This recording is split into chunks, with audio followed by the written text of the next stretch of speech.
changes you. But I don't think it changes you so much as it reveals you, the way a storm reveals the faults in a roof. My name is Laureen Walsh. I'm 41, a communications consultant, and until a few years ago, I thought I knew myself. Then Mason happened. He came into my life not by birth, but by circumstance.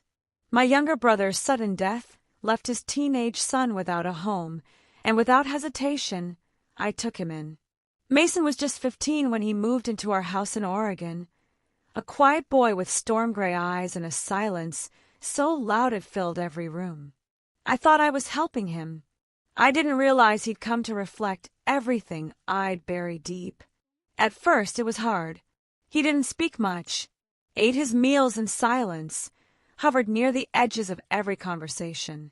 My husband, Everett, did what he could, but he was away often. Work, conferences, charity retreats that sounded important and always ended with photos of wine glasses and networking smiles. It was Mason and me mostly. Two strangers under one roof, trying not to say the wrong thing. But silence has a way of teaching you someone. The way he tapped his pen when he was anxious. How he'd sit with his back to the window like he didn't trust what was behind him. The way he never let himself laugh too loudly, as if joy needed a leash. One night, about 6 months after he arrived, I found him in the hallway, curled against the wall just outside my office. He had his knees drawn to his chest, hoodie up, hands trembling. "You okay?" I asked gently, kneeling beside him.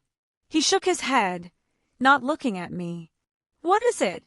I couldn't sleep. I placed a tentative hand on his shoulder. He flinched at first, then let it stay.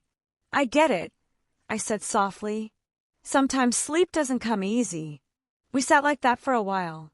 No questions, no advice, just shared air and quiet understanding. I realized, then, how much he'd grown. He was taller than me now, broad-shouldered, with a voice that had settled into something deep and unsure. That night marked a shift. Slowly, cautiously, he began speaking more. Nothing profound, just small observations, memories of his dad, questions about the world he now found himself in. I answered with the kind of honesty I rarely used, even with Everett, maybe because Mason listened differently. Like my words mattered. There was an evening that fall when we sat on the back porch, the air crisp, the sky stained orange with sunset. I was sipping tea, wrapped in a blanket, and Mason had come out quietly, joining me without asking. He didn't need to. "You think people ever really heal?" he asked suddenly. I turned to him. "I think people adapt. We grow around the cracks. But healing, that's a long road." He nodded, his jaw tight. "I miss him. I know." And I did know. Because I miss someone too. Not my brother, but Everett. The man he used to be before life hardened his softness into success. Mason looked at me then. Just a glance. But something in it caught me off guard. It wasn't admiration. It wasn't dependence. It was recognition. Like he saw me. Really saw me. The loneliness I didn't speak of. The weight I carry behind every composed smile. I turned away first. Because sometimes, when you see too much in someone else, it's only because you've hidden it from yourself for too long. There are certain hours in the evening when the house changes shape. The light softens, walls stretch in shadows, and rooms seem to breathe differently. It was during one of those hours, when day forgets itself but night hasn't claimed its name, that I noticed the shift. Mason was 17 now. He had filled out, not in the way of boys who spend too much time in gyms, but with the lean, effortless build of someone who moved with purpose. He'd started running in the mornings, just before sunrise, and I'd catch glimpses of him lacing up his shoes, hair still damp from sleep, face unguarded. Everett noticed none of it. He came home less, stayed longer in other cities. When he was home, he treated Mason like an obligation he hadn't signed up for, polite but distant, kind in the way strangers are when forced into holiday dinners. I stopped asking him to try, and Mason stopped expecting it. which only made us closer. One night, the power went out during a rare Pacific storm. The wind had turned mean, rattling the old oak trees that lined our backyard. I lit candles while Mason searched for extra blankets. We ended up in the living room, a camp of warmth and flickering shadows. I made soup over the gas stove, and Mason, amused by the novelty of it all, offered commentary like a cooking show host. We laughed, really laughed. He sat cross-legged on the floor, the candlelight catching the contours of his face. And I sat on the couch, watching him with a fondness that terrified me in its intensity. "I remember when you hated soup," I said. He looked up. "I didn't hate it. I just hated how it felt like everything was falling apart when you served it." I paused. "What do you mean?" Mason shrugged, then gave me a small, wry smile. "After my dad died that first week, you made soup every night. It was like your grief had a menu." I let the words sink in. "You noticed that?" "I notice everything," he said, "especially about you." I wasn't prepared for that. He stood, walked over, and handed me a blanket. "You're always cold when you're upset," he added. My breath caught in my throat. "Am I upset?" I asked. His eyes held mine. "I don't think you know how to be anything else." We sat in silence after that. His head eventually rested against the arm of the couch, one arm slung across the back where my shoulder barely touched it. The wind howled outside, but the quiet between us was louder. "You don't have to hold everything together," he said softly, without looking at me. I didn't respond. I couldn't, because in that moment, I felt like I was unraveling. Not falling apart, just coming undone. And Mason was the only one who saw it. By spring, the rhythm of the house had changed again. Everett was spending most of his time in San Diego now, something about a client merger that required his constant presence. I didn't argue. The truth was, our marriage had become a formality held together by email threads and shared utility bills. The real partnership in the house had taken on a quieter, stranger shape. Mason, he had become part of my everyday, not in the way children do, but like a rhythm your body adjusts to without question. He'd start the coffee if I forgot, fold the laundry I'd abandoned on the couch. Our conversations became longer, deeper. There was a weight to them, a weight I pretended not to notice. One Sunday morning, I was in the kitchen trying to fix the radio dial, a relic I refused to replace because of how the static sounded in the early hours. Mason appeared in the doorway, rubbing the back of his neck. "Still fighting that thing?" he asked, a lazy smile tugging at his lips. "I like the struggle," I said. "It earns the music." He stepped beside me, close enough for his shoulder to brush mine. "You always say things like that, like everything has to hurt a little first." I laughed, but it was soft. "Maybe I do." He adjusted the dial, coaxing it into a clear station. A song drifted out, something old, dreamy. I didn't recognize the name, but I felt it, in my bones. "Dance with me," he said suddenly.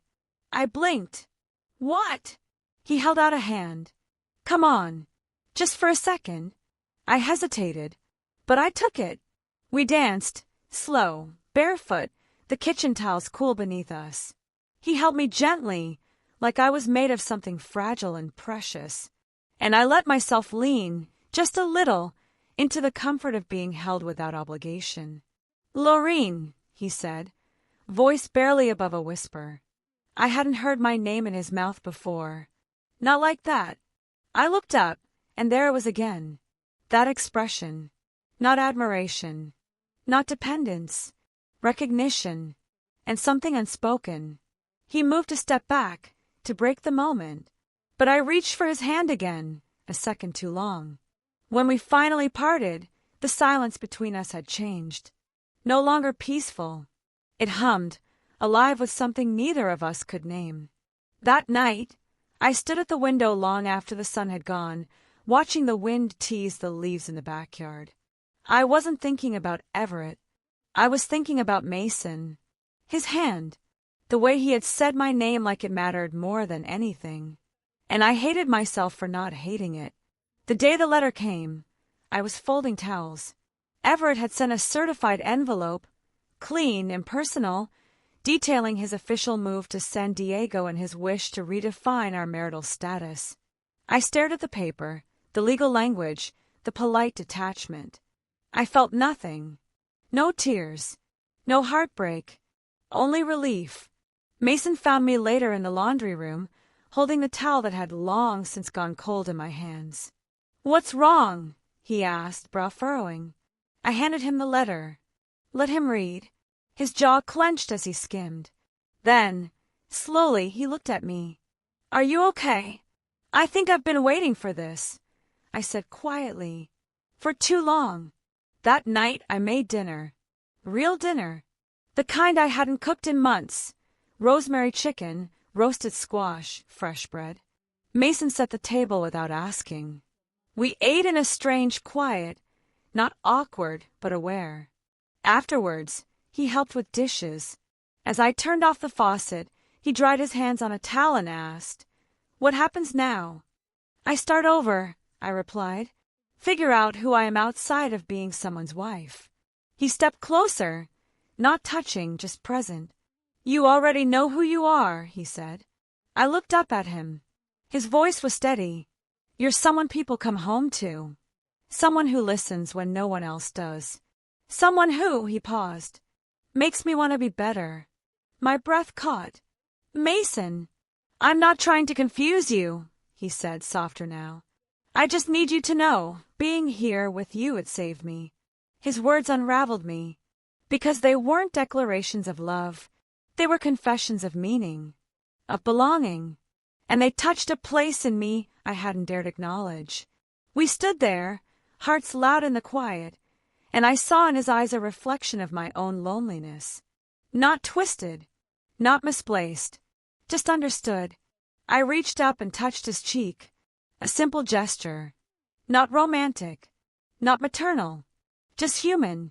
He leaned into it, eyes closing for a moment, and then he stepped back. "I'll go for a walk," he said. "Give you some space." I nodded. "Thank you."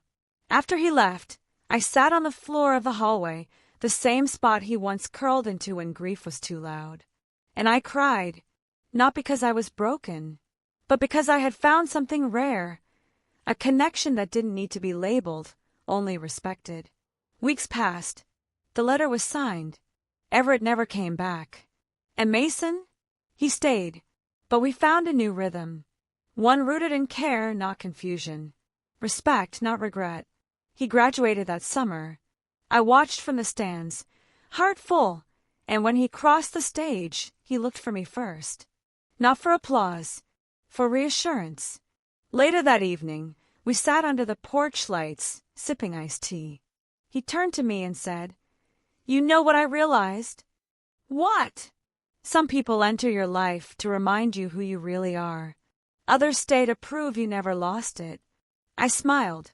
He reached for my hand, and I let him hold it, because in the end, love, the real kind, isn't always romantic.